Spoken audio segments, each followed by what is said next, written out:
السلام علیکم ورحمۃ اللہ وبرکاتہ. الحمد لله نحمده ونستعينه ونستغفره ونؤمن به ونتوكل عليه ونعوذ بالله من شرور أنفسنا ومن سيئات أعمالنا من يهده الله فلا مضل له ومن يضلله فلا هادي له وأشهد أن لا إله إلا الله وحده لا شريك له وأشهد أن محمدا عبده ورسوله.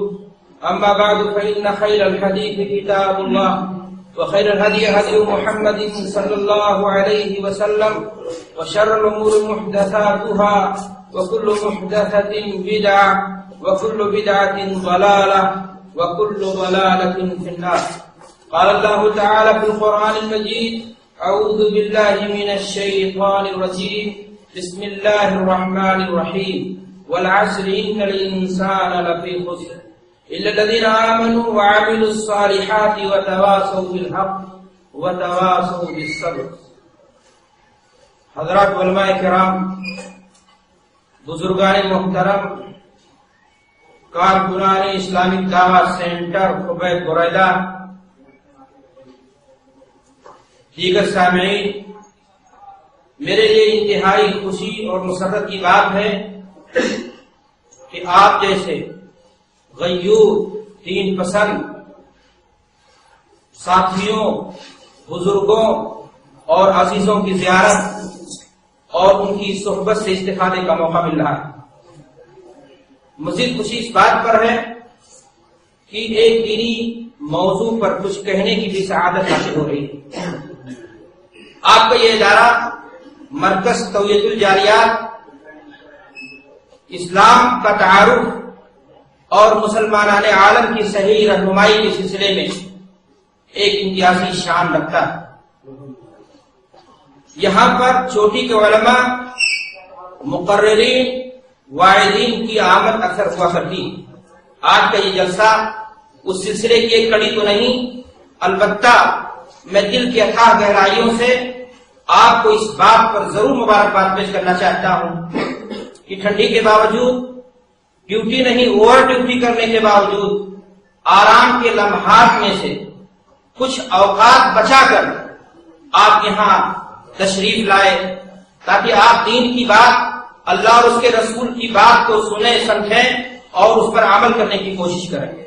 اللہ تبارک و تعالیٰ سے میری یہ دعا ہے کہ پروردگار عالم آپ کی اس حاضری کو قبول فرما لے اور آپ کی اس حاضری کو آپ کے نیک اعمال میں قیامت کے دن ایک وزن کی حیثیت دے. برادر محترم شیخ فضل الرحمان صاحب نے ہمارے بارے میں جو باتیں کہیں، میں اس سلسلے میں صرف اتنا عرض کرنا چاہوں گا کہ اللہ تبارک و تعالیٰ ان چیزوں کی صلاحیت اور ان چیزوں پر ہمیں پورا اترنے کی توفیق عطا فرمائے. آپ کے سامنے سورۃ العصر کی تلاوت کی گئی. قرآن مجید کی یہ سورہ جو آپ کے سامنے خطبہ مسنونہ کے بعد تلاوت کی گئی ہے، مکی سورہ. مکی سورہ کا مطلب یہ ہوتا ہے، آپ جانتے ہیں کہ قرآن مجید اللہ تبارک و تعالیٰ نے لوح محفوظ سے سمائے دنیا پر ایک بارگی نازل فرمایا، لیکن وہاں سے 23 سالہ دور نبوت میں تھوڑا تھوڑا کر کے اللہ تبارک و تعالیٰ نے نازل فرمایا.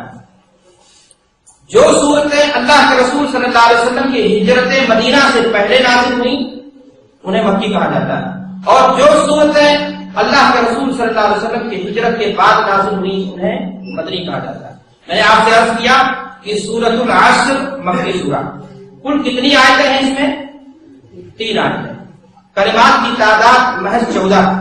اس اعتبار سے اگر آپ غور کریں دیکھیں تو آپ کو اندازہ لگانے میں مشکل نہیں ہوگا کہ قرآن مجید کی سورۃ الکوثر کے بعد سب سے مختصر یا کہہ لیجیے دوسری بڑی مختصر سورہ سورۃ العصر. لیکن میرے بھائیوں اور دوستوں، جیسا کہ ہمارے برادران نے آپ کے سامنے ذکر کیا، سورہ دیکھنے میں مختصر لیکن اپنے معنی اور مفاہیم کے اعتبار سے اتنی وسیع ہے. امام شافعی رحمۃ اللہ علیہ نے اس سورہ کے بارے میں کہا ہے لو تدبر الناس هذه السورة لوسعت، کہ اگر لوگوں کو صرف سورۃ العصر سمجھ میں آ جائے، لوگ اس کے معنی اور مطالب کو، مفاہیم کو صحیح طور سے سمجھ جائیں تو صرف یہی ایک سورہ ان کی رہنمائی کے لیے کیا ہو جائے گی، کافی ہو جائے گی۔ تفسیر کے مشہور امام ہیں علامہ ابن جریر طبری رحمۃ اللہ علیہ، وہ دو صحابہ کا عمل ان لفظوں میں نقل فرماتے ہیں، کان رجلان من اصحاب النبی صلی اللہ علیہ وسلم اذا التقيا لم يتفرقا الا على ان يقرأ احدهما على الاخر سورة العصر الى اخرها ثم يسلم۔ کہ دو صحابی معمول ان کا یہ تھا کہ وہ آپس میں جب ان کی ملاقات ہوتی تو ایک دوسرے پر سورۃ العصر پڑھ کر کے سناتے اور وہ ان کو سناتے۔ ان کی زبان عربی تھی، ان کو سمجھ میں آتا تھا، سنا دینا ان کے لیے کیا ہوتا تھا، کافی ہوتا تھا، اور پھر سلام کر کے کیا ہو جاتے تھے، رخصت ہو جاتے تھے۔ علماء مفسرین نے اس سورت کے سبب نزول کے تعلق سے یہ بات نقل کی ہے کہ کلدہ ابن اسید ایک کافر جو زمانے کفر میں حضرت ابوبکر صدیق رضی اللہ تعالیٰ عنہ کا مصاحب تھا، دوست تھا، ساتھی تھا، لنگوٹیا یار تھا۔ ایک مرتبہ اسلام لانے کے بعد ابوبکر صدیق رضی اللہ تعالیٰ عنہ کی اسلام لانے کے بعد اس کی ملاقات ہو گئی ابوبکر صدیق رضی اللہ تعالیٰ عنہ، اس نے آر دلایا، شرم دلایا اس بات کا، کہا ابوبکر تم مکہ کے A1 آدمی، ہیرو تھے تم، بزنس اور تجارت میں تمہاری مثال دی جاتی تھی، ذہانت و چالاکی میں تم اپنی مثال آپ تھے، لیکن تمہیں کیا ہو گیا، تم نے اسلام قبول کر لیا، لات و عزا کی شفاعت سے محروم ہو گئے اور اپنی بزنس اور تجارت کو بھی فیل کر کے کیا کر دیا، رکھ دیا۔ جس پر حضرت ابوبکر صدیق نے فرمایا کہ نادان برباد وہ ہوتا ہے، خسارہ وہ اٹھاتا ہے، نقصان اسے ہوتا ہے جو اللہ کے دین پر نہیں چلتا۔ میرا نقصان کہاں پر ہوا، غیب سے، آسمان سے اللہ تبارک و تعالیٰ نے ابوبکر صدیق رضی اللہ تعالیٰ عنہ کی بات کی، تائید فرمائی، والعصر ان الانسان لفی خسر، قسم ہے زمانے کی بلا شبہ۔ غور کریں، اللہ تعالیٰ نے 3 تاکید کے ساتھ یہ بات فرمائی، کہا قسم ہے زمانے کی بلا شبہ، ضرور انسانوں کی اکثریت قیامت کے دن کیا اٹھائیں گے، گھاٹا اٹھائے گی۔ تو میرے بھائی اور دوستو، غیب سے تائید آئی۔ میں آگے بڑھنے سے پہلے قرآن مجید کی یہ سورہ جو آپ کے سامنے پڑھی گئی ہے اس کا ترجمہ پیش کر دینا چاہتا ہوں۔ اللہ فرماتا ہے قسم ہے زمانے کی بلا شبہ انسانوں کی اکثریت کیا ہوگی، گھاٹا اٹھانے والی ہوگی، مگر گھاٹا اٹھانے سے وہ لوگ بچ جائیں گے، الا الذین آمنوا، جن کے ہاں ایمان صحیح کی دولت ہوگی، وعملوا الصالحات، مجرد ایمان کافی نہیں، ساتھ میں عمل صالح کا ذخیرہ ہوگا، وتواصوا بالحق وتواصوا بالصبر، حق بات کی وصیت کریں گے اور صبر کی دوسروں کو کیا کریں گے، وصیت کریں گے۔ آئیے سیرت کے معنی مفاہیم پر غور کرتے ہیں۔ اللہ تبارک و تعالیٰ نے زمانے کی قسم کھائی۔ زمانہ کیا چیز ہے، دن اور رات کا آنا جانا، یہی زمانہ ہے میرے بھائی۔ رات آتی تو اندھیرا چھا جاتا ہے، دن شروع ہوتا ہے تو روشنی بکھر جاتی ہے۔ یہ ساری چیزیں اللہ تبارک و تعالیٰ کی کاریگری پر دلالت کرتی ہیں۔ اللہ نے اسی رات ان چیزوں کی عظمت کو بیان کرنے کے لیے زمانے کی کیا کی قسم کھائی۔ اللہ تبارک و تعالیٰ اپنی مخلوقات میں سے جن چیزوں کی عظمت بتلانا چاہتا ہے ان کی قسم کھاتا ہے، لیکن سوال یہاں پر یہ پیدا ہوتا ہے، کیا ہم انسانوں کے لیے بھی اس بات کی گنجائش ہے کہ ہم غیر اللہ کی قسم کھائیں؟ جواب مختصر، قطعاً نہیں۔ اگر کسی شخص کو قسم کھانی ہے تو وہ اللہ کی قسم کھائے گا، غیر اللہ کی قسم، چاہے وہ کعبہ کی قسم، امانت اور مرتبہ کی قسم، کسی ولی اور بزرگ کے آستانے یا واسطے کی قسم، روزی کی قسم، نوکری کی قسم، سر کی قسم، تیری قسم، میری قسم، ممی کی قسم، پاپا کی قسم، جو آج ہمارے معاشرے میں یہ ساری چیزیں رائج ہیں، قطعاً ان باتوں کی کوئی گنجائش دین اسلام میں نہیں ملتی ہے۔ یہ ساری چیزیں ہمارے یہاں مرمت کیسے ہوئی؟ دراصل بات کا رقص یہ ہے کہ آج ہمارے گھروں میں تقریباً ہر گھر میں ٹیلی ویژن، ہم خبر کے بہانے دھیرے دھیرے ہندی فلموں تک پہنچ جاتے ہیں۔ ہندی فلموں میں اداکارہ یا رقاصہ ہیروز کے ساتھ اپنی محبت کی قسمیں اسی انداز کی کھایا کرتی ہیں۔ افسوس یہ ہے کہ ہمارے بچے ہی نہیں، ہم خود انہی لوگوں کو آئیڈیل بنا کر کے انہی چیزوں کو اپنی زندگی میں، افسوس آج یہ فاسق اور فاجر قسم کے لوگ ہی ہمارے رہنما بن گئے ہیں، ہمارے آئیڈیل ہو گئے۔ میرے بھائی اور دوستوں، میں عرض کر رہا تھا کہ قسم غیر اللہ کی کھانے کی اسلام میں قطعاً کوئی گنجائش نہیں ہے۔ حضرت عمر رضی اللہ تعالیٰ عنہ نے ایک مرتبہ اپنے باپ کی قسم کھائی جوش میں آ کر کے، تو اللہ کے رسول صلی اللہ علیہ وسلم نے انہیں منع کرتے ہوئے فرمایا کہ کہ من کان حالفا فلیحلف باللہ لا تحلفوا بآبائکم من کان حالفا فلیحلف باللہ اور لیصمت. اولا تو قسم بلا وجہ کھانی نہیں چاہیے. زیادہ قسم کھانے والا انسان کیا ہوتا ہے؟ لیکن اگر قسم کی ضرورت پیش آ جائے کسی مسئلے میں تو انسان کھا سکتا ہے، لیکن قسم کس کی کھائے گا؟ اللہ کی قسم کھائے گا، ورنہ کیا رہے گا؟ خاموش ہے. قرآن مجید کا مطالعہ کریں، آپ کو پتہ چلے گا اللہ کے رسول صلی اللہ علیہ وسلم کو رب نے ہدایت دی زور دے کر کے قل بلا وربی لتبعثن. اے نبی، یہ کفار یہ کہتے ہیں کہ ہم دوبارہ زندہ نہیں کیے جائیں گے، مر گئے ختم، سارا معاملہ ختم ہو جائے گا. آپ اللہ کی قسم کھا کر کے یہ بات انہیں بتا دیجیے لتبعثن، تم لوگ دوبارہ ضرور ضرور زندہ کیے جاؤ گے. قرآن مجید کا مطالعہ کر، ایک نہیں دو نہیں تین جگہ پر اللہ تبارک و تعالیٰ نے اپنے نبی کو تاکید کی کہ اللہ کی قسم کھا کر کے یہ بات ان سے کہہ دیں. گویا اگر ہمیں کسی مسئلے میں ضرورت پڑ جائے تو ہم قسم جب کھائیں گے تو اللہ کی قسم کھائیں گے، ورنہ غیر اللہ کی قسم کسی طرح کھانا ہمارے لیے جائز اور درست نہیں. آگے بڑھتے ہیں، اللہ فرماتا ہے ان الانسان لفی خسر، بلا شبہ انسانوں کی اکثریت گھاٹے میں. کیوں گھاٹے میں؟ انسانوں کی اکثریت ہے کہ ہم دوبارہ زندہ نہیں کیے جائیں گے، مر گئے ختم، سارا معاملہ ختم ہو جائے گا. آپ اللہ کی قسم کھا کر کے یہ بات انہیں بتا دیجیے لتبعثن، تم لوگ دوبارہ ضرور ضرور زندہ کیے جاؤ گے. قرآن مجید کا مطالعہ کر، ایک نہیں دو نہیں تین جگہ پر اللہ تبارک و تعالیٰ نے اپنے نبی کو تاکید کی کہ اللہ کی قسم کھا کر کے یہ بات ان سے کہہ دیں. گویا اگر ہمیں کسی مسئلے میں ضرورت پڑ جائے تو ہم قسم جب کھائیں گے تو اللہ کی قسم کھائیں گے، ورنہ غیر اللہ کی قسم کسی طرح کھانا ہمارے لیے جائز اور درست نہیں. آگے بڑھتے ہیں، اللہ فرماتا ہے ان الانسان لفی خسر، بلا شبہ انسانوں کی اکثریت گھاٹے میں. کیوں گھاٹے میں؟ انسانوں کی اکثریت قیامت کے دن خسارے میں کیوں ہے، نقصان کیوں اٹھائے؟ میرے بھائی اور دوستو، ہم اس دنیا میں کس لیے آئے؟ کیا اس لیے آئے ہیں کہ ہم کھائیں پیے کمائیں رنگ رلیاں عیش و مستی، جیسا کہ لوگ کہتے ہیں کہ مزے اڑا دو، کون کیا پتا کل کیا ہو جائے، زندگی ختم ہو جائے. کیا واقعی معنی میں ہم اس دنیا میں اسی لیے آئے ہیں؟ قطعاً ہرگز ہرگز ایسی بات نہیں. پھر ہم اس دنیا میں کس لیے آئے؟ یہ سوچ اس قسم کی سوچ تو ایک شریف انسان کے لیے ہو سکتی کہ جائے کہ ایک مسلمان کی یہ سوچ تھی. پھر ہم اس دنیا میں میرے بھائیوں کس لیے آئے ہیں؟ ہم اس دنیا میں اس لیے آئے ہیں تاکہ اس دنیا میں رہ کر کے ہم کل کے لیے تیاری کر لیں، آخرت کے لیے کیا کر لیں؟ تیاری کر لیں. اللہ کے رسول صلی اللہ علیہ وسلم نے فرمایا الدنیا مزرعۃ الاخرہ، یہ دنیا کیا ہے؟ آخرت کے لیے تیاری کی جگہ. فصل کون کاٹتا ہے؟ گیہوں کی فصل کس کے کھیت میں عمدہ آتی ہے؟ جو فرصت کے لمحات میں اپنے کھیت میں محنت کرتا ہے. وہ کٹائی کے دن کیا ہوتا ہے؟ جو اس دنیا میں آخرت کے لیے تیاری کرے گا، جو لمحات زمانہ کی شکل میں آپ کو دیے گئے ہیں، جو برف کے پگھلنے سے بھی زیادہ تیزی کے ساتھ گزر رہا ہے، کون جانے کس وقت موت آ جائے. ان لمحات میں فرصت کے جو اوقات بچے ہیں، آپ کو اپنی آخرت کے لیے تیاری کرنی ہوگی، اور اگر آپ نے ایسا کر لیا تو کامیابی ملے گی، ورنہ خسارہ یقینی. میرے بھائیو اور دوستو، اس دنیا میں انسان کے پیش نظر ہمیشہ آخرت ہونی چاہیے. انسان اس دنیا میں اس طرح رہے کہ گیا اسی دنیا میں ہو کر کے رہ جائے، یہ قطعاً غلط ہے. اس طرح کی گنجائش دین اسلام میں نہیں. لوگ سوال کرتے ہیں مولانا کیا دنیا کمانا غلط ہے؟ قطعاً نہیں، دنیا کمانا غلط نہیں. انسان دنیا کمائے، لیکن شرط یہ ہے کہ حلال طریقے سے کمائے، اور جو کچھ کمائے ان میں سے کچھ اللہ کے راستے میں خرچ کر کے اپنی آخرت کو بنانے اور سنوارنے کی کوشش کرے. اور اگر ایک انسان دنیا سے اس لیے کماتا ہے تاکہ محلات کو تعمیر کرے، جگہ بنائے، اور ایک دن موت آ جائے اور چلا جائے، گناہوں کا گٹھر لے کر کے، خسارہ کیا ہوگا میرے بھائیوں؟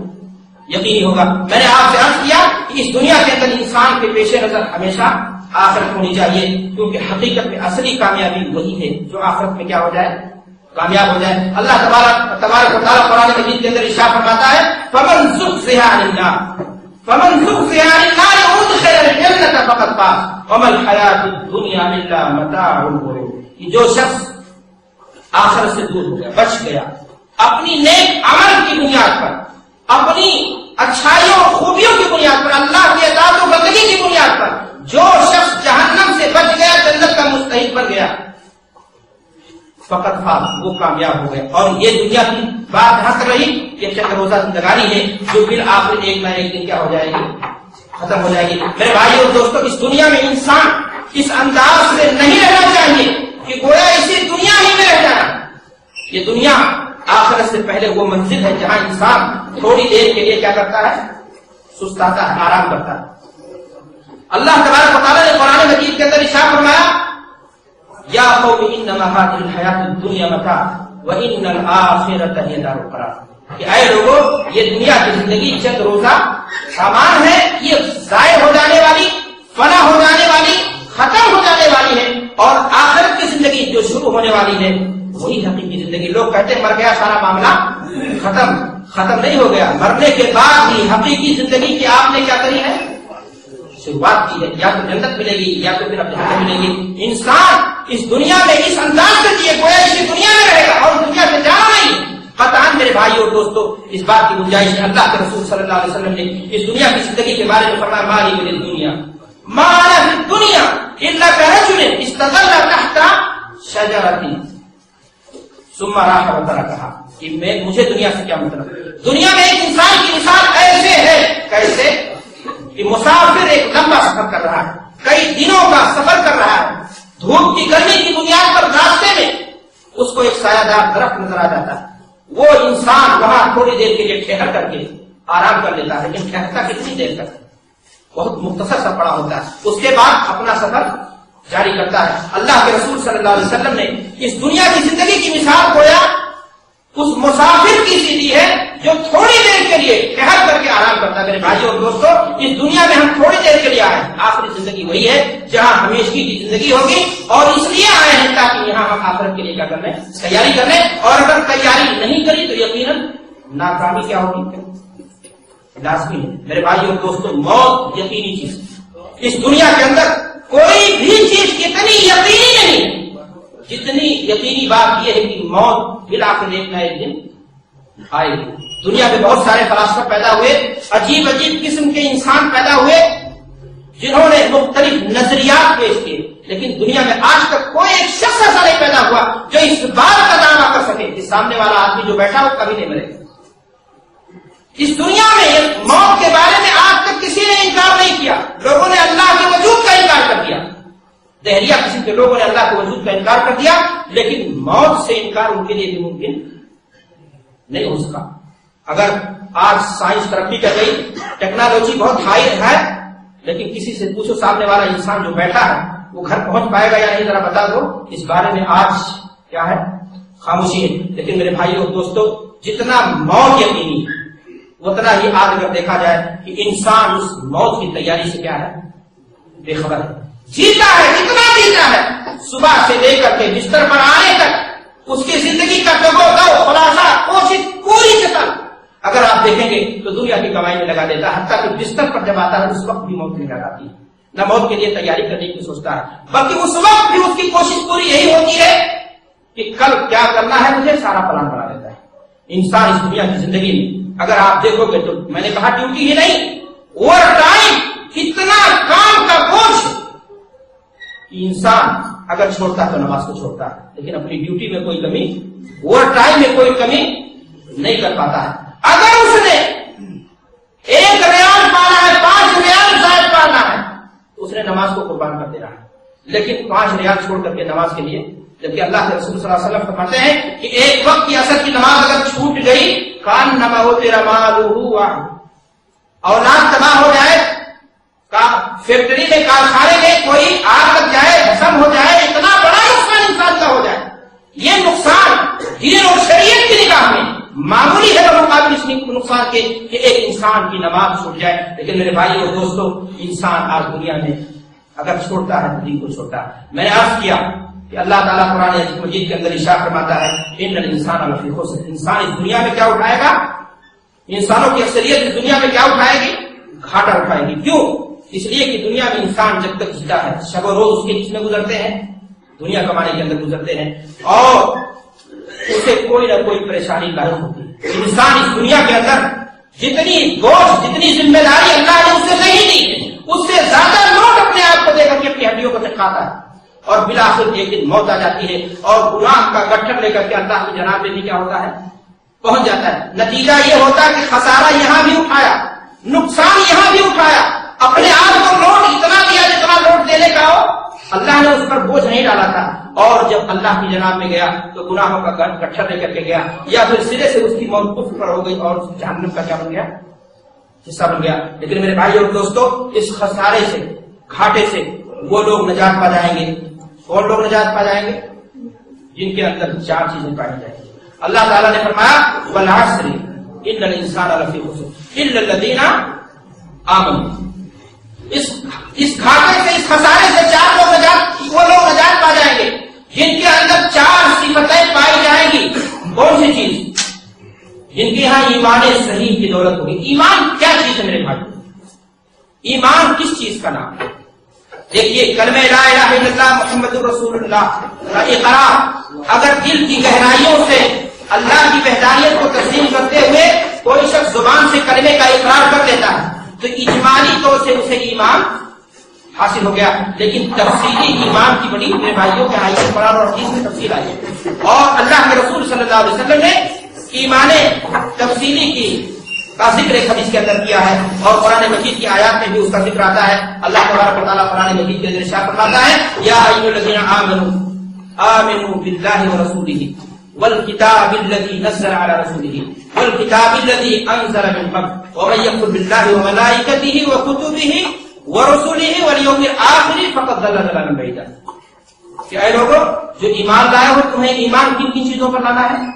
اللہ پر, اور اس کے بعد ملائکہ پر, کتابوں پر, اس کے رسولوں پر, یوم آخرت پر, اور تقدیر پر ایمان. اور اسی چیز کی تفصیل اللہ کے رسول صلی اللہ علیہ وسلم نے اس حدیث کے اندر ارشاد فرمائی جب حضرت جبریل نے آپ سے پوچھا کہ اخبرنی عن الایمان. دیکھیے ارکان کا ذکر ایک حدیث کے اندر کیا ہے, اور قرآن مجید کی آیات میں بھی اس کا ذکر آتا ہے. اللہ تبارک و تعالیٰ قرآن مجید کے اندر ارشاد فرماتا ہے یا ایھا الذین آمنوا باللہ ورسولہ والکتاب الذی نزل علی رسولہ والکتاب الذی انزل من قبل ومن یکفر باللہ وملائکتہ وکتبہ ورسلہ والیوم الآخر فقد ضل ضلالا بعیدا.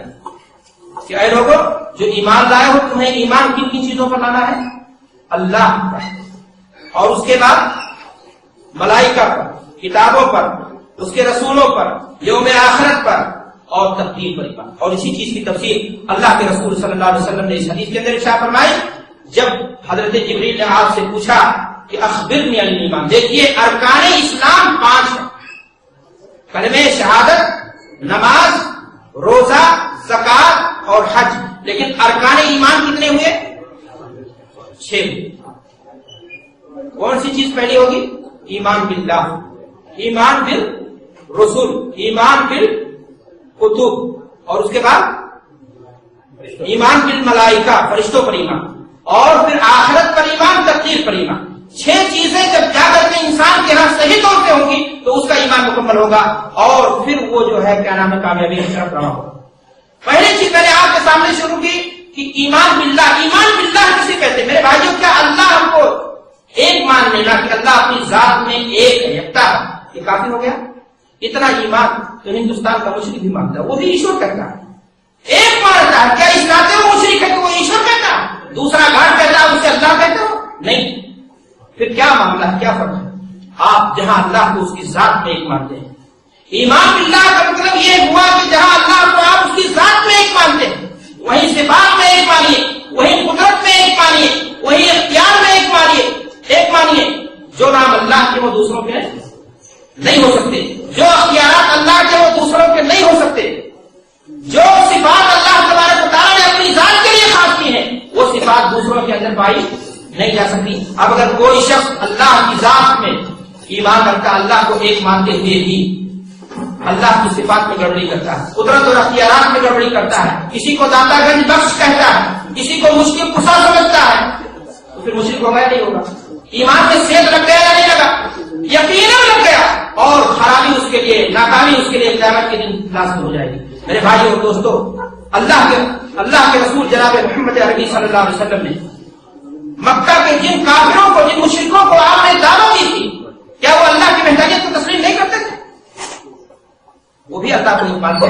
قرآن مجید بھی اس بات کی گواہی دیتا وَلَئِن سَأَلْتَهُم مَّن خَلَقَهُمْ لَيَقُولُنَّ اللَّهُ.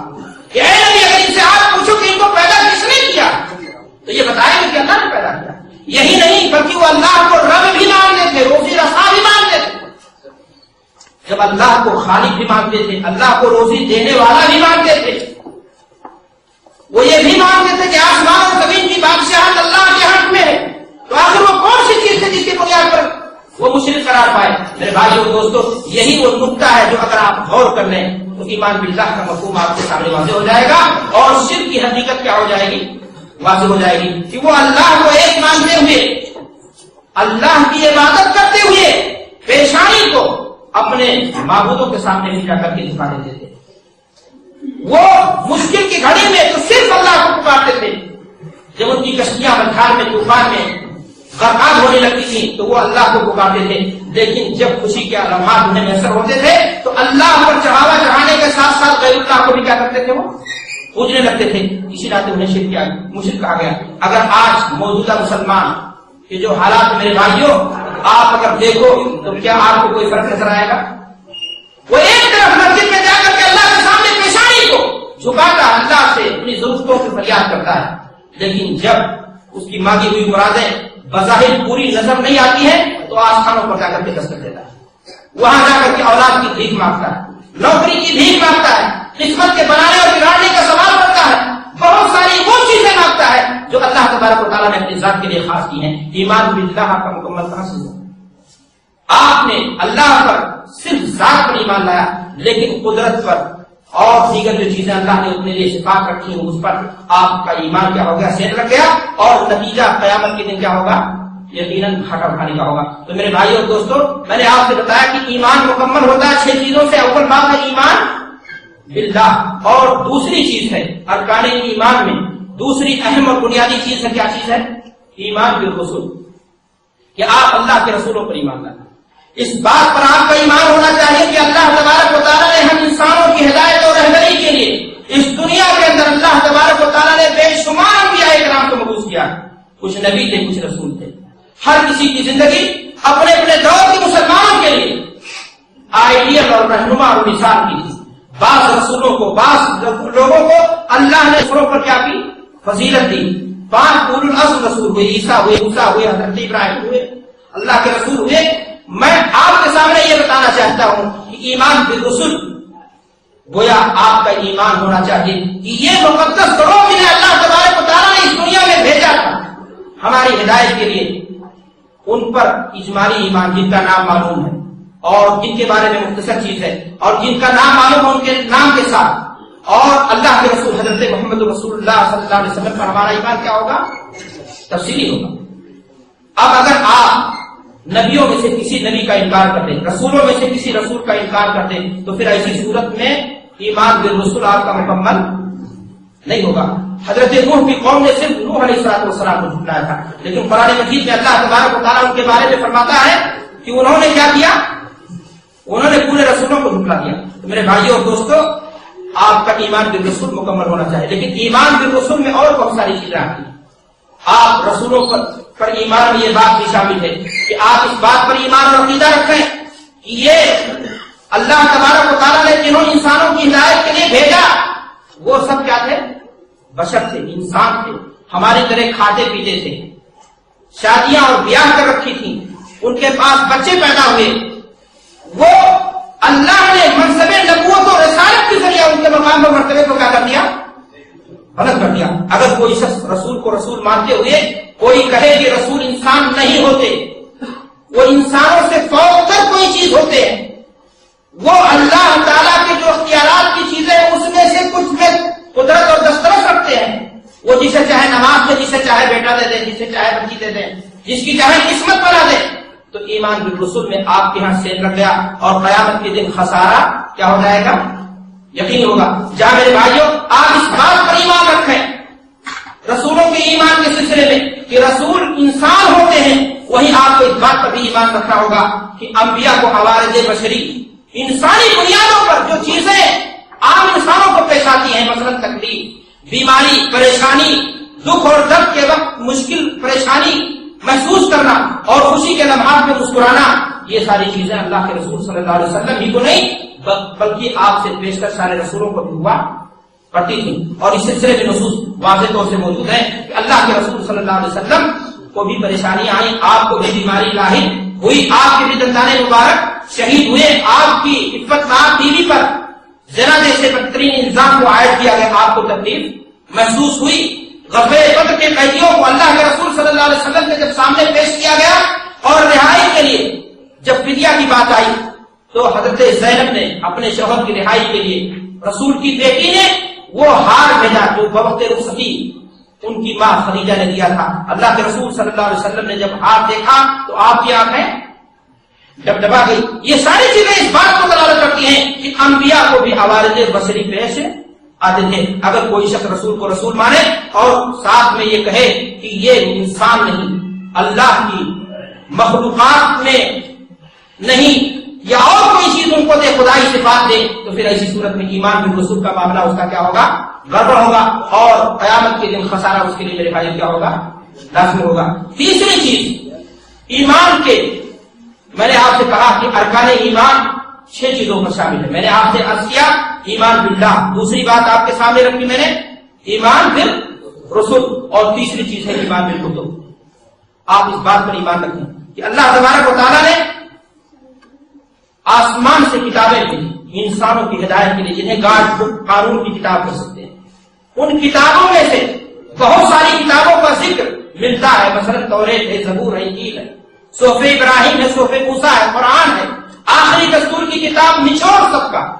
لیکن ساتھ ہی ساتھ آپ کو اس بات پر ایمان رکھنا ہوگا کہ اللہ نے انسانوں کی ہدایت کے لیے اور بھی کتابیں دنیا میں بھیجی، اور ایمان بالکتب میں سے یہ بات بھی میرے بھائی شامل ہوگی کہ انسان اس بات پر ایمان رکھے کہ ان کتابوں میں جو چیزیں بیان کی گئی ہیں وہ ہمارے لیے قانون اور دستور کی کتاب رکھتی ہیں۔ اگر انسان کے سامنے قرآن کا قانون سامنے ہے لیکن وہ اپنی مرضی چلائے، اس کو نہ مانے، اس کو انکار کرے، تو ایسی صورت میں اس کے ایمان پر حرف آئے گا، اور آخرت میں کیا ہوگا؟ خسارہ لازمی ہوگا، گھاٹا کیا ہوگا؟ لازمی ہوگا، اور کامیابی اسے آخرت میں نہیں مل سکتی۔ میرے بھائیو اور دوستو، آپ کو ایمان بالکتب صحیح معنی میں جو چیزیں ہوتی ہیں ان تمام چیزوں پر آپ کو ایمان رکھنا ہوگا۔ ایمان کی چوتھی شاخ ہے ایمان بالملائکہ، کہ آپ فرشتوں پر ایمان رکھتے ہیں، اور فرشتوں کی پر ایمان رکھنے میں یہ بات شامل ہے کہ وہ اللہ کی مخلوق ہے۔ اس کے اس بات پر ایمان رکھے کہ ان کتابوں میں جو چیزیں بیان کی گئی ہیں وہ ہمارے لیے قانون اور دستور کی کتاب رکھتی ہے۔ اگر انسان کے سامنے قرآن کا قانون سامنے ہے لیکن وہ اپنی مرضی چلائے، اس کو نہ مانے، اس کو انکار کرے، تو ایسی صورت میں اس کے ایمان پر حرف آئے گا، اور آخرت میں کیا ہوگا؟ خسارہ لازمی ہوگا، گھاٹا کیا ہوگا؟ لازمی ہوگا، اور کامیابی اسے آخرت میں نہیں مل سکتی۔ میرے بھائیو اور دوستو، آپ کو ایمان بالکتب صحیح معنی میں جو چیزیں ہوتی ہیں ان تمام چیزوں پر آپ کو ایمان رکھنا ہوگا۔ ایمان کی چوتھی شاخ ہے ایمان بالملائکہ، کہ آپ فرشتوں پر ایمان رکھتے ہیں، اور فرشتوں کی پر ایمان رکھنے میں یہ بات شامل ہے کہ وہ اللہ کی مخلوق ہے، اس کے معزز بندے ہیں، اللہ نے ان کو اپنی اطاعت کے لیے پیدا کیا ہے، اور ان کی پیدائش اللہ تبارک و تعالیٰ نے کس چیز سے کی ہے؟ نور سے پیدا کی، جن کی تعداد کا حال ہمیں معلوم نہیں ہے۔ بعض فرشتوں کا ذکر اللہ نے نام کے ساتھ کیا، بعض کے کام کو بھی اللہ تبارک و تعالیٰ نے بیان کیا۔ مثلا جبریل وحی لاتے تھے، میکائیل پر بارش برسانے پر معمول ہے، اور جہنم کے داروغہ ہے مالک، رضوان جو ہے جنت پر معمول ہے، اور بھی فرشتے ہیں۔ لیکن میرے بھائی اور دوستو، ہمارا ایمان اس بات پر بھی ہوگا کہ یہ اللہ کی مخلوق ہے جو اللہ کی اطاعت میں ہمیشہ سجدہ ریز رہتی ہے، جو کھاتے پیتے نہیں، جو شادی بیاہ نہیں کرتے، جو اللہ کی نافرمانی نہیں کرتے۔ اگر کوئی شخص فرشتوں کو اللہ کی بیٹیاں کہتا ہے، ان کی پوجا کرتا ہے مختلف ارکان کے ذریعہ، تو ایسی صورت میں سمجھ لیجیے کہ اس کے ایمان میں سید لگ گیا، اور اس کا ایمان کمزور ہو گیا، اور قیامت کے دن اس کے لیے خسارہ کیا ہو جائے گا؟ لازمی ہے۔ ایمان بالرسل میں، ایمان بالملائکہ میں یہ بات بھی شامل ہے کہ آپ اس بات پر ایمان رکھیں کہ اللہ تعالیٰ نے ہم انسانوں کو اس دنیا میں عبادت کے لیے اپنا گھر، اللہ کا گھر جو ہے جس کی عظمت و تقدس کو مانتے ہوئے لوگ عمرہ اور حج کے لیے جاتے ہیں، فرشتوں کے لیے بھی اللہ تبارک و تعالیٰ نے ایک گھر بنایا ہے، بیت معمور، جس میں 70,000 فرشتے ڈیلی داخل ہوتے ہیں۔ حدیث میں یہ بھی آتا ہے کہ قیامت تک دوبارہ لوٹ کر کے جو ایک مرتبہ داخل ہوگا وہ دوبارہ لوٹ کر کے کتنی تعداد ہوئی؟ دوبارہ باری نہیں آئے گی، ان کی تعداد ان کی کتنی ہوئی؟ میرے بھائی اور دوستوں، اللہ کے رسول صلی اللہ علیہ وسلم حدیث کے اندر ارشاد فرماتے ہیں ما من موضع اربع اصابع فی السماء الا وفیہ ملک قائم للہ اور راکع اور ساجد. کہ 4 انگلیوں کی جگہ بھی نہیں گزرتی ہے کہ اللہ نے وہاں پر ایک فرشتے کو متعین کر رکھا جو حالت رکوع میں یا سجدہ میں اللہ کے اطاعت و بندگی میں لگا ہوا. گویا اللہ تبارک و تعالیٰ نے یہ مخلوق بڑی تعداد میں پیدا کر رکھی، ان پر ایمان لانا ہمارے ایمان کے تکمیل میں داخل ہے. اگر ہم اللہ کی ذات پر صحیح معنی میں ایمان رکھتے ہیں، لیکن کہیں اگر ہم ایمان بالملائکہ میں گڑبڑی کرتے ہیں تو ایسی صورت میں میرے بھائیوں معاملہ قیامت کے دن گڑبڑ ہو جائے گا اور خسارہ ہمارا کیا ہو جائے گا؟ یقین ہوگا. 5ویں چیز ہے آخرت پر ایمان، یعنی قیامت کے دن پر. آخرت نام ہی ہے، اس کے بعد کوئی دن اب نہیں ہوگا. تو آخرت کے دن پر ایمان لانے میں کیا چیزیں شامل ہیں؟ انسان آدمی آخرت کے دن پر ایمان لائے، اور اس میں شامل ہے کہ مرنے کے بعد دوبارہ زندہ کیے جانے پر انسان کا کیا ہو؟ ایمان. اگر کوئی شخص کہتا کہ مر گئے خلاص، جیسا کہ بہت سارے مسلمان کہتے ہیں، تو پھر ایسی صورت میں اس کے ایمان میں کیا ہے؟ کمی ہے، اور خسارہ کیا ہوگا قیامت کے دن؟ یقینی اور لازمی ہے. میرے بھائیوں اسی طرح سے حساب اور یوم جزا اور اس پر ایمان ہونا چاہیے انسان کا، کہ جو کچھ ہم نے کیا اللہ کے فرشتے اس کو نوٹ کر رہے ہیں، اور قیامت کے دن ایک ایک مسئلے کا ہمیں جواب دینا پڑے گا. یہی وہ تصور ہے انسان کے یہاں کہ اگر یہ قائم ہو جائے کہ ہم اس دنیا کے اندر بند کمرے میں بھی جو چیزیں انجام دے رہے ہیں اللہ تبارک و تعالیٰ کی طرف سے چیزیں ریکارڈ ہو رہی ہیں، جو کچھ بول رہے ہیں وہ محفوظ ہو رہا ہے. ما یلفظ من قول الا لدیہ رقیب عتید کرام کاتبین یعلمون ما تفعلون. اگر یہ تصور ہمارا بیدار ہو جائے تو انسان گناہوں سے بچے. یقین مانیے کہ کہیں نہ کہیں ایمان بالآخرت پر ہمارا ایمان کمزور ہے. ہم گناہ کرتے ہوئے اللہ سے نہیں ڈرتے، ہمیں محسوس نہیں ہوتا، اس بات کا احساس نہیں ہوتا کہ ہماری ساری چیزیں ریکارڈ ہو رہی. آج میرے بھائیوں آج چھوٹا سا پروگرام آپ ریکارڈ کر لیں، 10 سال لگے. اللہ تبارک و تعالیٰ نے اپنے فرشتوں کو اس کام پر لگا رکھا ہے کہ ہمارے یہاں ایمان میں اتنی کمزوری ہے، ہم اس بات کو بھول جاتے ہیں کہ ساری چیزیں اللہ تعالیٰ ریکارڈ کے طور پر کیا کر دے گا، چلا دے گا. یہ زبان سل دی جائے گی. انت کن اللہ انت کا کل شیء. آپ کے اعضاء و جوارح جن سے آپ نے گناہ کیے ہیں، ہاتھ ہو یا آنکھ ہو یا پیر ہو یا جسم کے دوسرے اعضاء ہو، ہر ایک گواہی دے گا کہ اے اللہ تیرے اس بندے نے اس نعمت کی ناقدری کرتے ہوئے اس کا ناجائز اور غلط استعمال یہ کیا تھا. تو میرے بھائیوں دوستو ہمارا ایمان بالآخرت بھی پختہ ہونا چاہیے، اور ایمان بالآخرت پر ایمان جنت و جہنم پر بھی ہے. اللہ نے ہم انسانوں کی نیک انسانوں کے لیے جنت تیار کر رکھی ہے اور برے انسانوں کے لیے کیا کر رکھی ہے، اور وہی آخری ٹھکانہ ہوگا.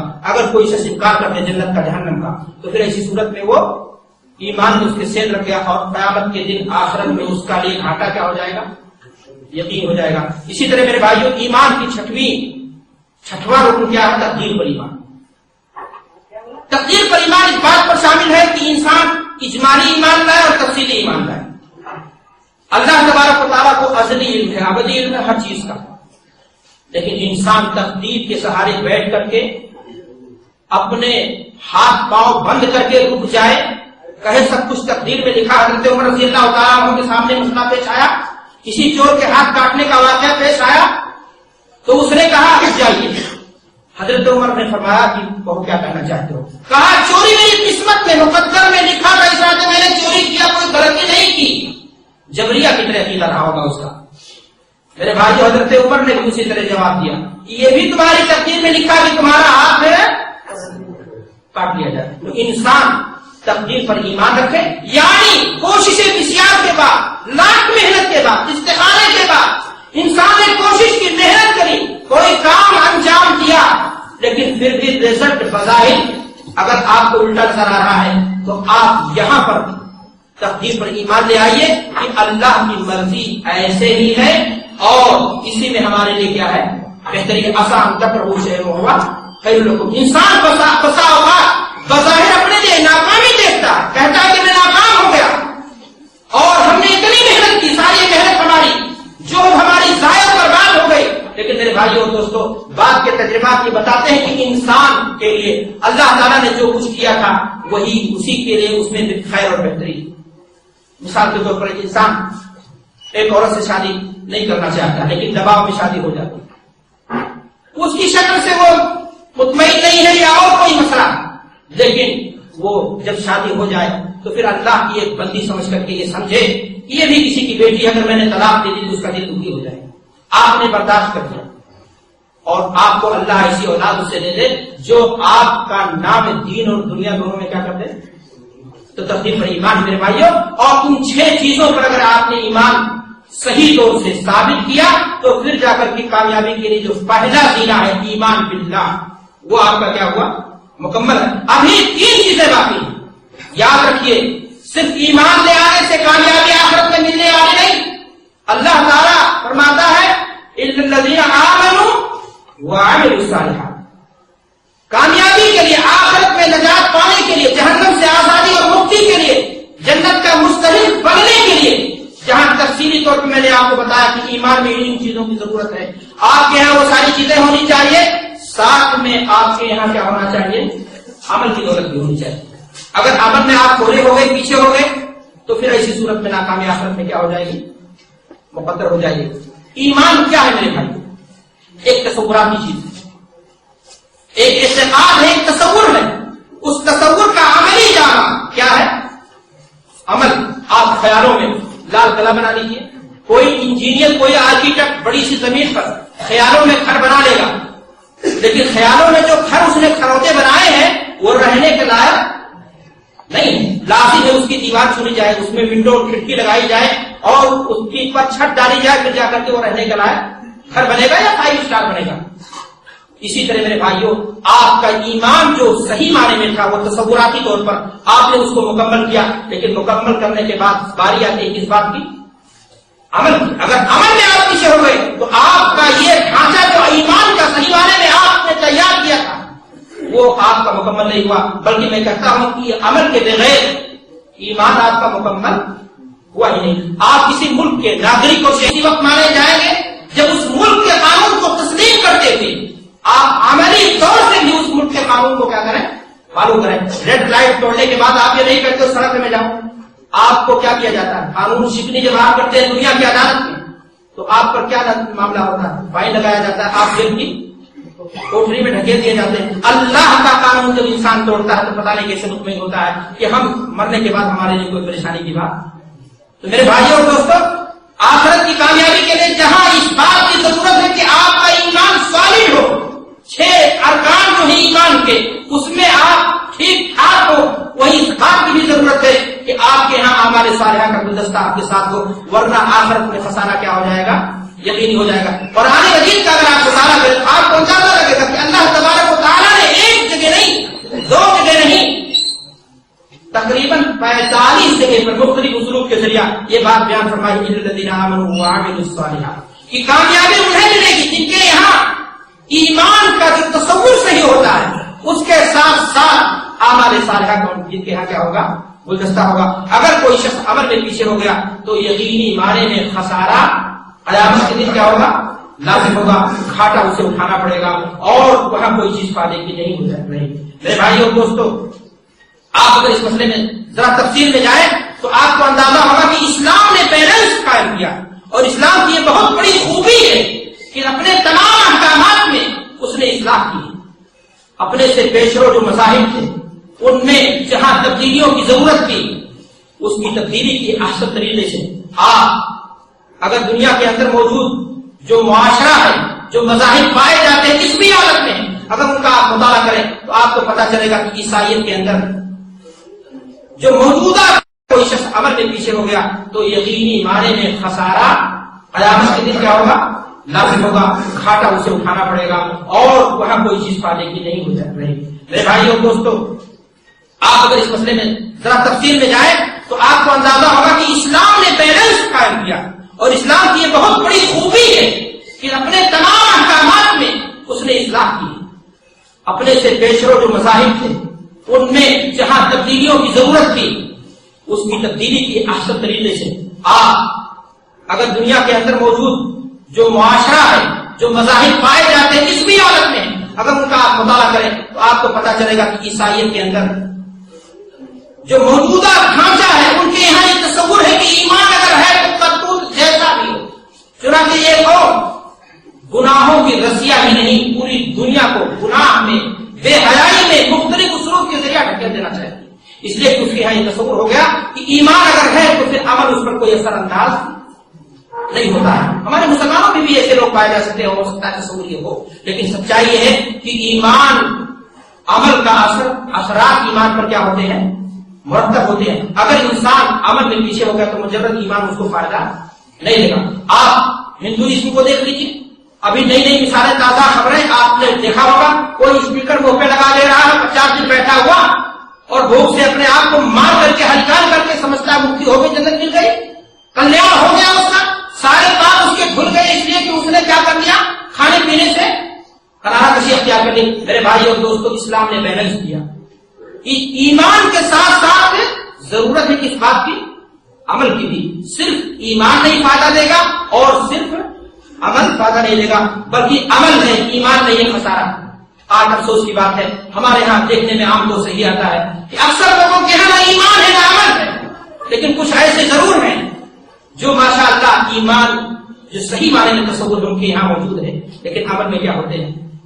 کوتا ہو جاتے ہیں. اور کچھ ایسے بھی ہیں جن کے یہاں عمل میں ماشاء اللہ بڑی برکت ہے، بڑی محنت کرتے ہیں، لیکن ایمان میں ایسے ایسے سیب لگے ہوئے ہیں، ایسی ایسی خرافات، قصے اور کہانی کی داستانیں ان کے ساتھ موجود ہیں کہ ایمان ان کا کیا ہو جاتا ہے؟ گڑبڑ ہو جاتا ہے. نتیجہ کیا ہوگا؟ آخرت کے دن کیا ہوگا؟ خراب ہو جائے گا معاملہ اور خسارہ اور گھاٹا اٹھانا ہوگا. میرے بھائیو اور دوستو، اگر آپ غور کریں تو آپ کو پتا چلے گا کہ آخرت کی کامیابی کے لیے نہیں عمل کی ضرورت ہے، بلکہ اگر قرآن مجید کا آپ مطالعہ کریں تو آپ کے سامنے یہ بات واضح ہو کر کے آئے گی کہ انسان کے لیے جہاں اس دنیا میں، جہاں آخرت میں کامیابی کے لیے ایمان کے ساتھ عمل کی ضرورت ہے، اسی طرح اس دنیا میں بھی کامیابی کے لیے ایمان اور عمل دونوں چیز کی ضرورت ہے. اللہ تعالیٰ قرآن مجید میں فرماتا ہے وَعَدَ اللَّهُ الَّذِينَ آمَنُوا مِنكُمْ وَعَمِلُوا الصَّالِحَاتِ لَا يَسْتَخْلِفَنَّهُمْ فِي الْأَرْضِ. اللہ نے وعدہ ان لوگوں سے کیا ہے زمین میں بادشاہت کا، اغوا بننے کا، حکومت کرنے کا، قیادت اور رہبری کا، جن کے پاس ایمان ہوگا اور کیا ہوگا؟ عمل ہوگا. اب آپ کہہ سکتے ہیں کہ سوال یہ ہے کہ ہمارے پاس ایمان اور عمل دونوں ہے، اس کے باوجود بھی دیگر قومیں کیوں آگے ہیں؟ دنیا کی قیادت اور سیادت سیاسی اعتبار سے دیکھا جائے تو ہماری صفت سے شروع ہوتی اور وہ ہم پر حاکم کیوں ایسا؟ میرے بھائی اور دوستوں، یہ غور کرنے کی چیز ہے. وہ اس ناطے نہیں ہے کہ ان کو اللہ نے جو ہے نعمت کے طور پر، بلکہ ہم پر عذاب کے طور پر ان کو مسلط کر رکھا ہے. ہمارے یہاں کہیں نہ کہیں ایمان میں اور کہیں نہ کہیں عمل میں کمی اور کوتاہی موجود ہے، ورنہ کوئی وجہ نہیں تھی کہ قیادت دنیا کی ہمارے ہاتھ میں ہوتی. جب 313 سے ایمان کا صحیح تھا اور عمل کی دولت ان کے ساتھ تھی، وہ رات میں اللہ کی جناب میں کھڑے ہو کر کے عبادت گزار ہوتے تھے اور دن میں تلوار لیتے تھے. تو اللہ نے 313 کو دنیا پر کیا کر لی؟ سرخ روئے تھا فرمائی تھی. وہ دبتے نہیں تھے کسی سے، گھبراتے نہیں تھے کسی سے، اس لیے کہ ان کے یہاں ایمان اور عمل صالح کی دولت تھی. میرے بھائی اور دوستوں، تاریخ ابن زیاد کا وہ تاریخ خطبہ یاد کر دیجیے. اندلس پر جب انہوں نے حملہ کیا تو وہاں جانے کے بعد ان کے پاس جو کچھ فوج کی 7,000 بعد میں آئی 5-12 ہو گئے. دشمن کے ملک میں گھس کر کے حملہ، مد مقابل 1,00,000-1,50,000. ان کے پاس تیروں کفن، فوج اور پتھر. مسلمانوں کے پاس کیا تھا؟ طالب ابن زیاد نے کہا تھا کہ اے مسلمانوں، تمہارے قدم آگے بڑھنے کے لیے، پیچھے ہٹنے کے لیے نہیں. یاد رکھو، اگر تم نے بزدلی دکھائی تو ذلت کی موت مار دیے جاؤ گے اور پھر پیچھے تمہارے کیا ہے؟ دریا ڈوب کے مر جاؤ گے. لیکن اگر تم نے اللہ کے دین کی بلندی کے لیے شجاعت و بہادری اور جرأت اور ہمت کا مظاہرہ کیا تو پھر یا تو تم شہادت کی موت مر جاؤ گے، یا پھر اللہ تعالیٰ تمہیں اسلام کے غلبے کے لیے، اسلام کی بلندی کے لیے تمہیں دشمن ملک پر کیا کرے گا؟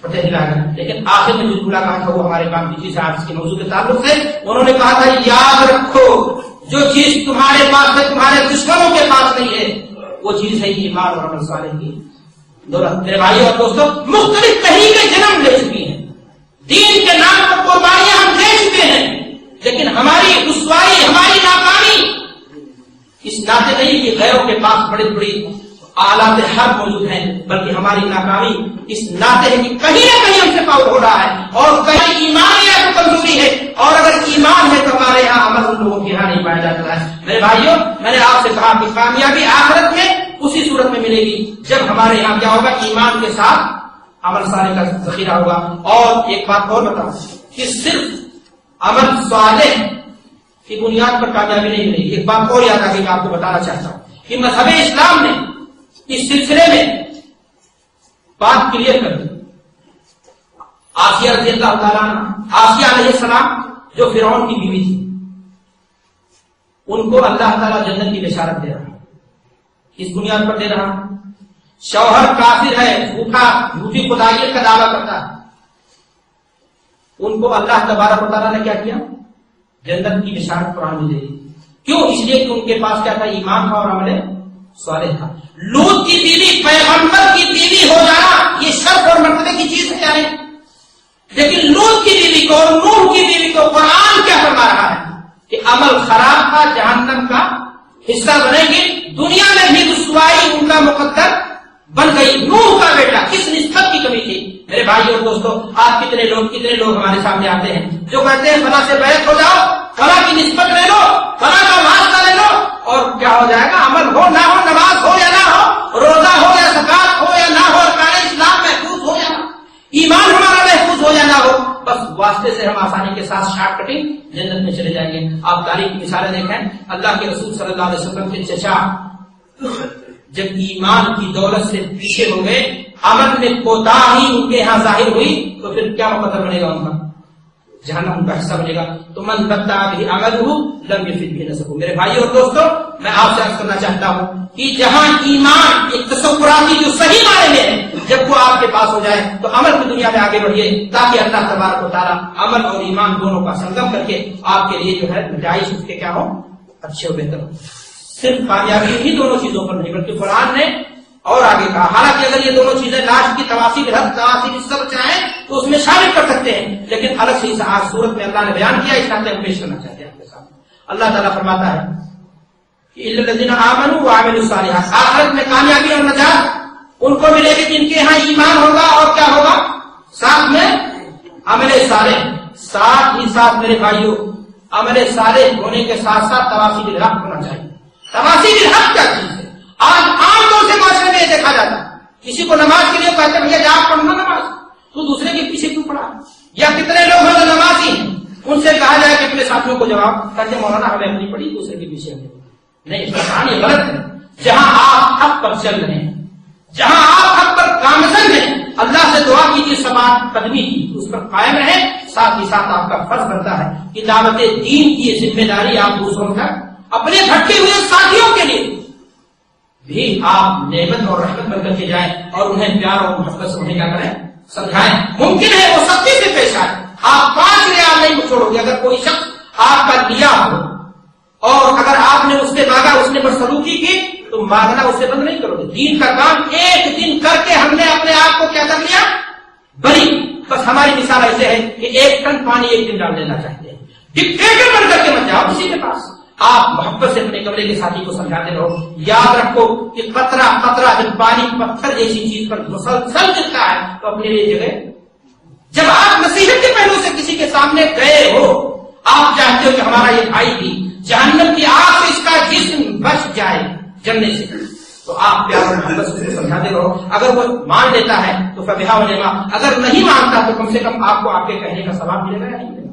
لیکن اس راہ میں یہ وادی مشکل ضرور ہے، آپ کو تانا دیا جائے گا، دینداری کا بھوت سوار ہے، آپ کو فنا اور نمانت کیا کہا جائے گا، اسی پر آپ کو صبر کرنا ہے۔ اور اگر آپ نے صبر کو اپنایا، اس کا دامن تھاما اور دعوت حق کا کام، امر بالمعروف کا کام آپ نے غیروں تک پہنچانے کی ذمہ داری ایسے جیسے تاریکی میں ماچس کی ایک کڑی بن کر کے آپ کام کرتے رہیے، کرتے رہے تو یقین مانیے کہ انشاءاللہ آپ کی باتوں میں تاثیر پیدا ہوگی اور آپ اس کے اچھے نتائج اور اس کے تاثرات دیں۔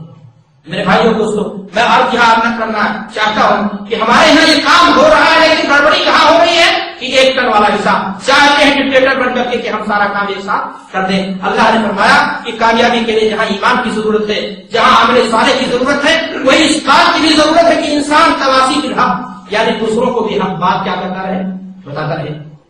ساتھ میں چوتھی اور آخری چیز اللہ تبارک و تعالیٰ نے اس صورت میں بتایا کہ کامیابی کے لیے چوتھی چیز کون سی چیز ہے جو ضروری ہے؟ تواصی بالصبر۔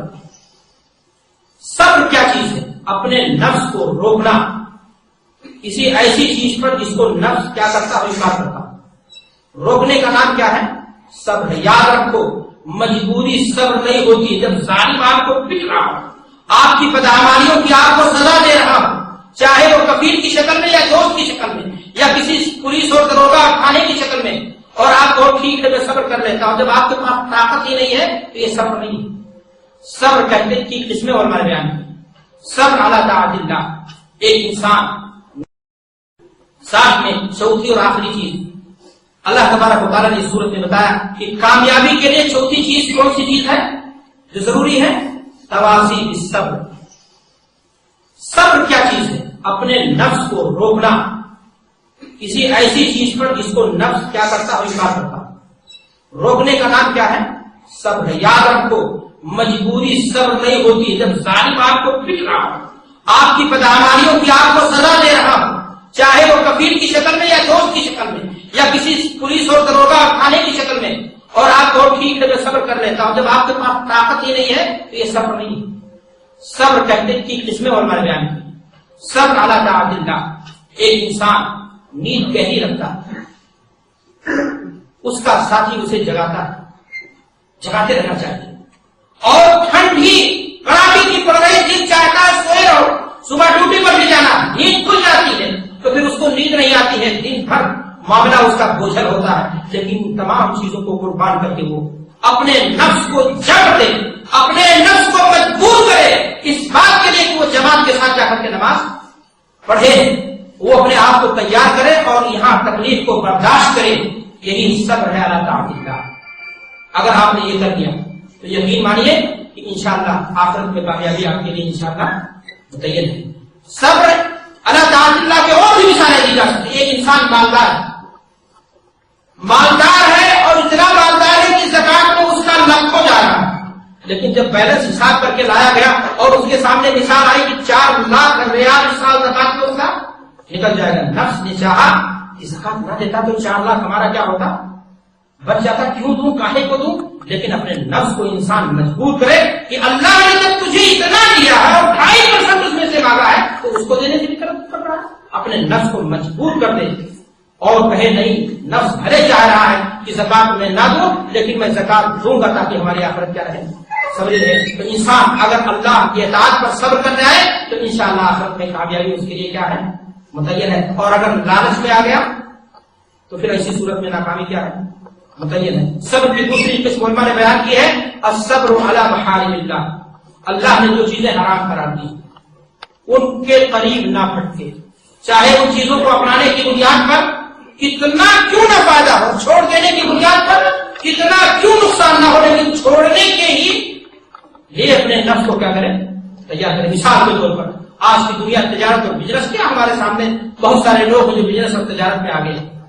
انسان بزنس اور تجارت میں سود پر مبنی سودا کرتا ہے، گورکھ دھندے ہیں مختلف کمیشن کے، مختلف انداز، وہ حلال کمائی کرنا چاہتا ہے، حلال کے ذریعہ کمائی میں اس کے یہاں معاملہ کی بڑی مشکل سے روزی روٹی چل رہی ہے، گھر پہنچتا ہے، بیوی تانا دیتی ہے اسے کہ تمہارا ساتھی فلاں ہے، تم سے زیادہ ہوشیار نہیں، تم اس سے زیادہ چالاک اور زیرک اور عقل مند ہو، لیکن تمہاری قسمت کہاں مر گئی، میں تمہارے ہاتھ کیسے پھنس گئی، تم کچھ کما کر کے لا کرتے ہماری ضرورت ہے نہیں پوری کر۔ نفس نے اسے جوش دیا کہ آج حلال و حرام کی تمیز اٹھا کر کے راتوں رات کروڑ پتی بننے کا کھیل کھیلا جائے گا، حرام اور حلال ہر چاہے اس کو اپنا بنا کر کے مالدار بننے کا بھوت آپ کو کیا ہو گیا، سوار ہو گیا۔ لیکن جب آپ تجارت کے میدان میں گئے اور حرام کے لیے آپ نے ہمت کی تو آپ نے سوچا کہ اللہ کے یہاں ہمیں کیا کرنی پڑے گی، بات کچھ کرنی پڑے گی، اور آپ نے اپنے نفس کو مجبور کر دیا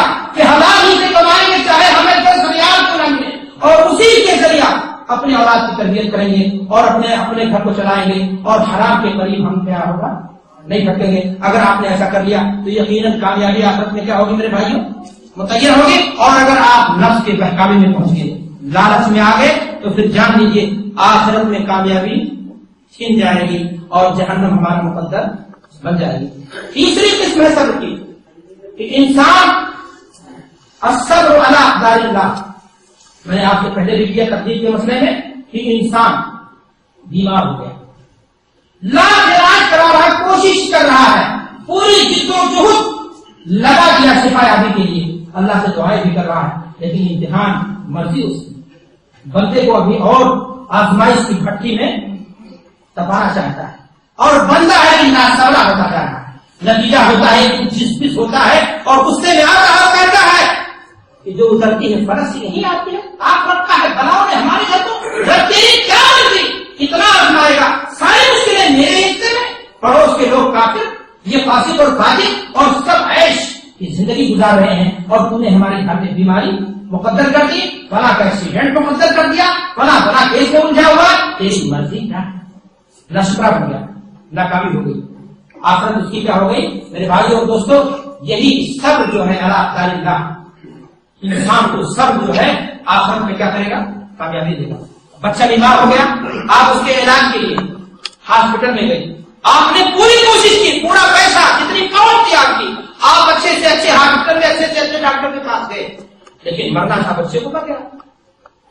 اب ایک مسلمان، ایماندار مسلمان، نام کا نہیں، وہ انا للہ و انا الیہ راجعون پڑھ کر کے اللہ کی فیصلے پر اور اس کی تقدیر میں کیا کرتا ہے؟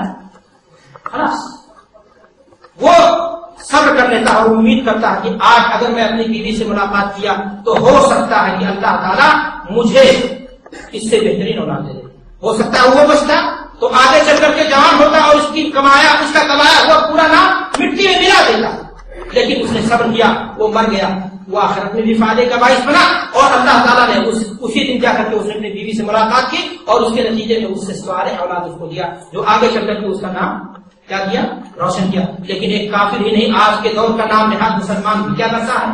وہ کہتا ڈاکٹر اگر فلاں انجیکشن دیتا تو ہمارا بچہ نہیں مرتا، ہم کیس کر دیں گے، ایسا کر دیں گے، تقدیر سے لڑنے پر آمادہ ہو گیا، اللہ کے فیصلے کو تسلیم کرنے کے لیے تیار نہیں ہے۔ میرے بھائی اور دوستوں، مسئلے کو سمجھنا ہوگا اور اللہ کے فیصلے کو آپ کو رضا اور رحمت کے ساتھ قبول کرنا ہوگا۔ ایک انسان وہ کوئی بزنس کرتا، وہ سعودی عرب آنا چاہتا، کوشش کیا، آخری دن ہے، لاسٹ ڈیٹ ہے ویزے کا، جہاز میں سیٹ نہیں مل پا رہی، تو ناراض ہوتا ہے کہ اتنی کوشش کے باوجود لوگوں نے پیسے لگا کر کے گھوس دے لیے اور سیٹ مل گئی، اللہ کی کیا مرضی ہے، دعوت کے کام سے جا رہا تھا لیکن نہیں آ رہا، لیکن تھوڑی ہی دیر کے بعد اسے خبر ملتی ہے دائرہ جو ہے سبھی بوس ہو گیا، اور موت جس کی نہیں تھی اللہ نے اس کو کیا کر دیا، آسان تک حسین ہوگا خیر لکم۔ تو کوشش کرنی چاہیے، انسان کو بھرپور محنت پوری کرنی چاہیے، اور اس کے باوجود بھی اگر نتیجہ الٹ جائے بظاہر تو اللہ کے فیصلے پر راضی ہو جانا چاہیے کہ بہتری اسی میں ہے، کبھی کبھی ناکامی ہی کامیابی انسان کی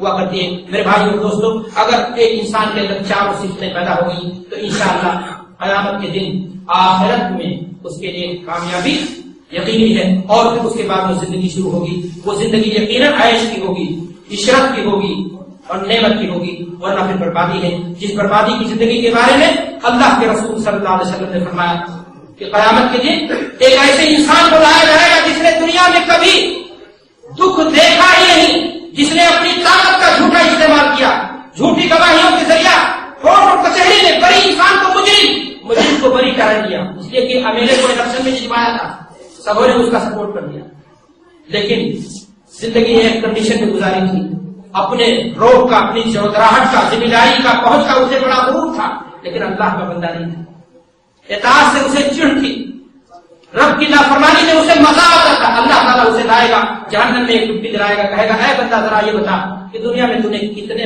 عیش کی زندگی کاٹی، کہے گا اے مولا جیسے لگتا ہے کہ دنیا میں ہم نے سکون اور چین دیکھا ہی نہیں تھا۔ اور ایک اور ایسے انسان کو لایا جائے گا جس کو دنیا میں لوگوں نے حقارت کی نگاہ سے دیکھا، بڑی بڑی پارٹیاں اور دعوت کی گئی، لوگوں نے کہا جائے کہ ملا جی یہ فلاں صاحب ان کو مسجد سے جڑے رہنے دو، لوگوں نے اس کے کپڑے پر تانا دیا، اس کے وتیرے پر تانا دیا، گھر والوں نے بھی تانا دیا کہ تو کما کر کے نہیں لاتا ہے، لیکن جب وہ حرام کی طرف بڑھا، اس کے نفس نے اسے کہا کہ تم اللہ کے حدود کو پار کرنے کی کوشش کرتے ہو، چنانچہ اس نے اپنے نفس کو روک لیا اور اللہ کی طرف سے دی جانے والی آزمائشوں میں لگا ثبات قدمی کے ساتھ اللہ اس شخص کو لائے گا اور جنت میں ڈبکی دے گا اور کہے گا اے بندے بتا کیا تم نے آخرت دنیا میں کبھی دکھ کا سامنا کیا تھا؟ کہے گا اے اللہ ہم نے دنیا میں دکھ دیکھا ہی نہیں تھا۔ تو میرے بھائی اور دوستوں، اصل کامیابی آخرت کی کامیابی ہے، اور جو وہاں ناکام ہو گیا وہ ہمیشہ کے لیے ناکام ہو گیا۔ عقل مند انسان وہ ہے جو اپنے زمانے کو اپنے اوقات کو قیمتی سمجھے، اس لیے کہ انسان نہیں جانتا کہ مجلس میں بیٹھا ہے گھر پہنچے گا یا نہیں، موت اس کی کب آ جائے، تیار ہونا چاہیے ہمیشہ موت کے لیے، اچھے اعمال کے ذریعہ، ایمان صحیح کے ذریعہ، اور جو دیگر چیزیں ہیں آخرت میں کامیابی دلانے والی ان کے ذریعہ، ورنہ میرے بھائیوں اور دوستوں موت اچانک آ جائے گی اور ہماری زندگی کا خاتمہ کر کے چلی جائے گی۔ میں آپ کے سامنے عرض کر رہا تھا کہ عقل مند کون انسان ہے؟ برف بیچنے والا اگر بیٹھ کر کے انتظار کرے کہ کوئی آئے گا زیادہ پیسہ دے گا تو میں برف دوں گا، اور اسی انتظار میں سارا برف گل جائے، اس کا فائدہ اس کا ہوا؟ یا عقل مند ہوا جس نے جلدی جلدی کیش کیا، پیسہ رکھا اپنے گھر گیا؟ تو میرے بھائیوں یہ دنیا کی زندگی جو آپ کو اور ہمیں ملی ہوئی ہے، عقل مندی اسی لیے ہے کہ اس کو ہم آخرت کے لیے لگا دیں اور جلدی جلدی کیش کر دیں، موت پتہ نہیں کس دن آئے اور ہماری اس دنیا کی زندگی کا خاتمہ کر دیں۔ اللہ تبارک و تعالیٰ سے دعا پروردگار عالم ہمیں آخرت کی فکر ہمارے اندر پیدا کر دے، صحیح معنی میں ہمارا ایمان درست ہو، ہمارا عمل درست ہو، اور ہمیں تو جنت کا مستحق بنا دے۔ جب تک ہم یہ ایمان و اسلام پر ہیں، جب ہمارا خاتمہ ہو تو ایمان و اسلام پر ہو۔ وآخر دعوانا الحمدللہ رب العالمین، والسلام علیکم ورحمۃ اللہ وبرکاتہ۔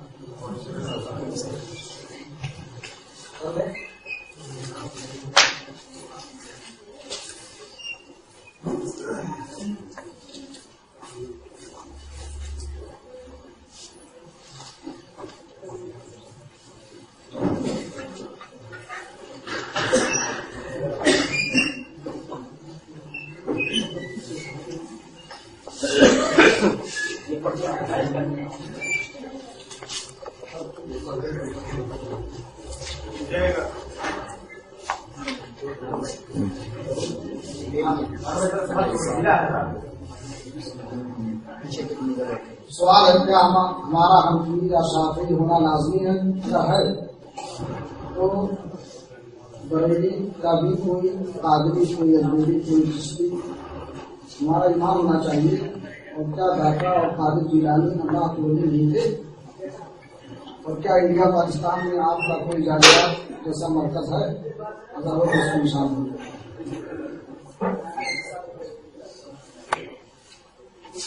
وقفہ چھوٹا ہے، سوالات مختلف اور جواب ایک ایک کر کے کیا ہمارا حنفی یا شافعی ہونا لازم ہے؟ قرآن مجید میں اللہ تعالیٰ فرماتا ہے سماکم مسلم۔ سوال ہے کیا ہمارا حنفی یا شافعی ہونا لازمی ہے کیا ہے؟ تو بریلی کا بھی کوئی قادری، کوئی اجمیری، کوئی چشتی ہمارا ایمان ہونا چاہیے، اور کیا داتا اور قادر جیلانی اللہ کو نہیں تھے؟ اور کیا انڈیا پاکستان میں آپ کا کوئی جاگرہ جیسا مرکز ہے؟ اگر وہ اس کو نشان ہو۔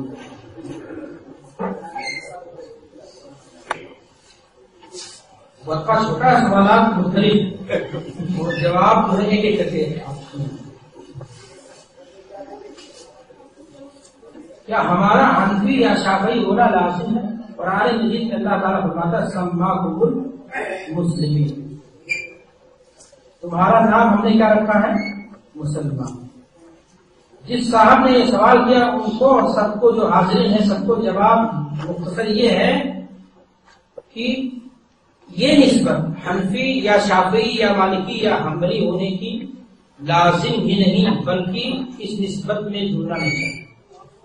آدمی مسلمان ہے، مسلمان کہنے میں اپنے آپ کو کافی سمجھتا ہے، اور اگر کوئی شخص کہتا ہے لازم اور ضروری ہے تو اس سے سوال یہ کہ ابو بکر صدیق رضی اللہ تعالیٰ عنہ کیا تھے؟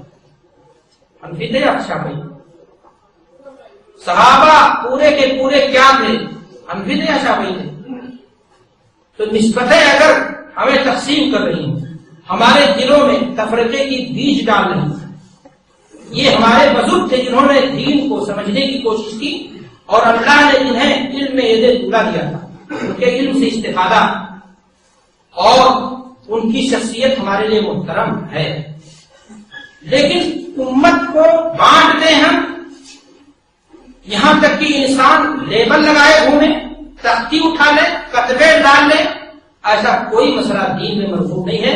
علامہ اقبال نے کہا تھا کہ دین احمد چار مذہب ساختن رخنا در دین نبی انداز کر، ایک ہی سب کا نبی، دین بھی ایمان بھی، حرم پاک بھی، اللہ بھی، قرآن بھی ایک کچھ بڑی بات کی ہوتے جو مسلمان بھی ایک فرقہ بندی ہے کہیں اور کہیں جاتے ہیں، کیا زمانے میں پلٹنے کی یہی باتیں ہیں؟ تو میرے بھائی اور دوستوں، ہم مسلمان ہیں، ہمارا ایمان اور عقیدہ جو کتاب و سنت کی روشنی میں ہے وہ ہونا چاہیے، عمل کی کا گلدستہ ہمارے ساتھ ہونا چاہیے۔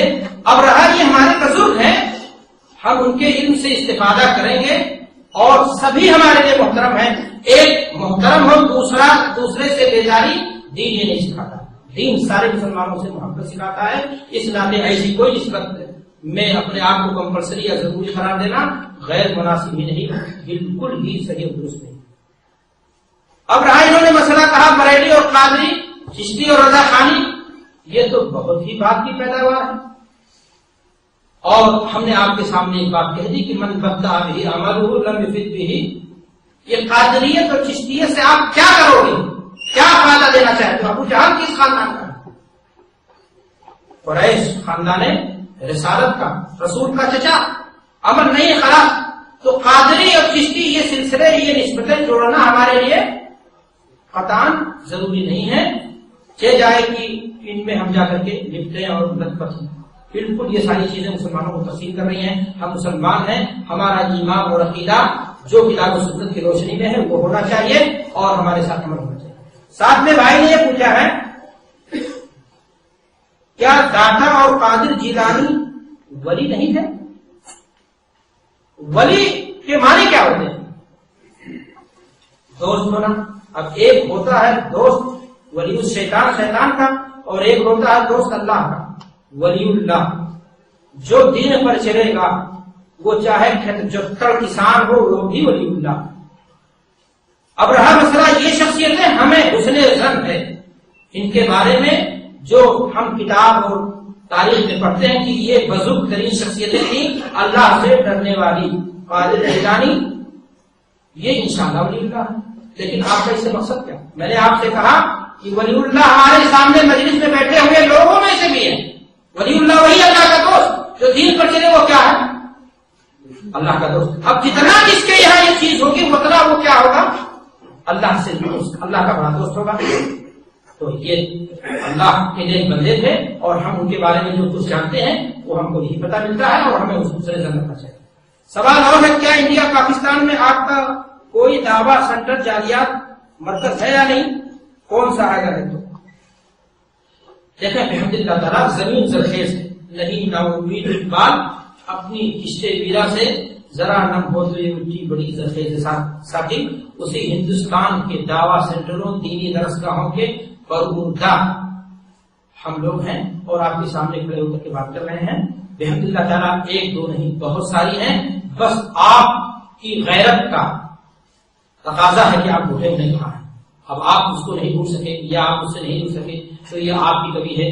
کنویں کے پاس جائیے، پانی موجود ہے، اور پلانے والے موجود ہیں، ساتھی موجود ہے، پینے والے کی ضرورت ہے۔ تو دینی درسگاہیں ہیں اور بہت سارے دعوتی سینٹر ہیں، اللہ تعالیٰ دعوت کا کام چل رہا ہے۔ اب یہ بات کہی جا سکتی ہے کہ ہندوستان میں انسانوں کا جہنم ہے، اس معیار پر اتنی زیادہ درسگاہیں ہیں یا نہیں، یا دینی مراکز دعوت سینٹر ہے یا نہیں، تو یہ بات کہی جا سکتی ہے کہ ضرورت اور ہے، لیکن انسان لا مالا جتنا طاقت ہے اتنا کرتا ہے، اور مزید کے لیے اللہ سے ہم دعا گو ہیں کہ ہر گلی کوچے میں دین کی قیادت اور رہبری صحیح معنی میں کرنے والے لوگوں کی جم گھٹائیں ہوں، اور وہاں جالیات ہوں۔ اللہ تعالیٰ ہمیں اس کی توفیق دے۔ پاکستان میں جماعت اسلامی جس کو لوگ پسند نہیں کرتے، آخر کیا وجہ ہے؟ میں پاکستان کا نہیں، وہاں لوگ کیوں نہیں پسند کرتے ہیں ان سے پوچھیے۔ کسی کی پسند ناپسند کا انحصار ہوتا کیا؟ ایک تو ہے ذاتی ناپسند، کسی شخص کو نکال دیا گیا کہیں سے تو وہ ذاتی ناپسند کرتا ہے، اور کوئی شخص منہجی اعتبار سے ان کے یہاں کچھ خلل اور کمی پائی جاتی ہے ذاتی ناپسند کرتا ہے۔ تو آپ یا جو لوگ نہیں پسند کرتے پہلے یہ تو بتائیں کہ ان کی ناپسندیدگی کی وجہ کیا ہے۔ خیر آپ سوال میں چیز ذکر نہیں ہے، لیکن ایک عام بات بتانا چاہوں تو جماعت اسلامی ہندوستان میں جو دعوت دین کا کام کرنے والی جماعتیں ہیں انہی میں سے ایک جماعت ہوتی ہے، کام کر رہی ہے دین کا۔ البتہ ان کے بعد چیزوں سے جو منہجی عقلی مسائل ہیں ان سے ہمارا اختلاف ہے، اور یہ تو ہونا بھی چاہیے۔ وذکر فإن الذکریٰ تنفع المؤمنین. یہ اختلاف ہمارا تباغض اور تحاسد کی بنیاد پر نہیں ہے، بلکہ اس لیے ہے تاکہ دعوت کا جو صحیح منہج ہے، دین کی جو صحیح معلومات ہے، وہ سب کے پاس ہونا چاہیے. اگر کسی کے ہاں کوئی کمی ہے تو اس پر نقد کرنا مقصود اس کو ڈیمیج کرنا نہیں ہے، بلکہ اس کو اس کی خطا سے آگاہ کرنا. اور بہتر دوست وہی ہوتا ہے جو دوست کو اس کی غلطی سے کیا کرے، آگاہ کرے. اگر کچھ ایسے غیرت مند ہیں پاکستان میں، اور الحمدللہ کچھ نہیں بہت ہے، اللہ ان کا تقدیر ہو، اللہ انہیں زیادہ کرے، جو کتاب و سنت کی صحیح دعوت کو اپنے سینے میں رکھتے ہیں اور جو پوری جد و جہد کے ساتھ میدان عمل میں ہیں، تاکہ جو لوگ موجود ہیں سامنے ان کی صحیح رہنمائی کی جا سکے. اور جو غلطیاں ہیں لوگوں میں، مسلمانوں میں، مختلف طبقات میں، مختلف جماعتی اور سیاسی جو ہمارے یہاں پارٹیاں ہیں، ان میں ہمیں توفیق اللہ تعالیٰ صحیح معنی میں اس کی رہنمائی کی.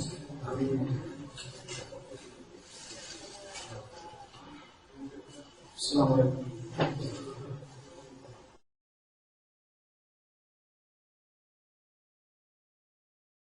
بسم اللہ الرحمن الرحیم. اللہ کے نام سے شروع جو بڑا مہربان نہایت رحم والا ہے.